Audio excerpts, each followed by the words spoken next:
কিছুক্ষণ আগে যে আতশবাজি ফুটছিল এখানে,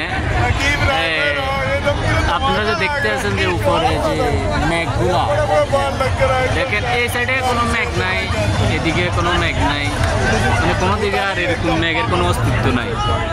খালি এইটুকু 10 মিনিট পর্যন্ত যেটুকু মানে আতশবাজি ফুটছিল, এই সবগুলার মেঘগুলা কি একই জায়গার মধ্যে। অনেকে মনে করবো যে এগুলা মেঘ, আসলে মেঘ না, এগুলো হচ্ছে আতশবাজির যে ধোঁয়াগুলা এখানে জমে রয়েছে। এগুলা যাওয়ার কোনো দিকে লাইন নেই, এখানে সীমাবদ্ধ।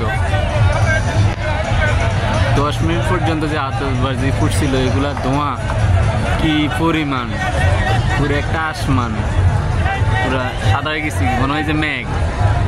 ওই সাইডেও নাই, এদিকেও নাই, কোনো দিকে নাই।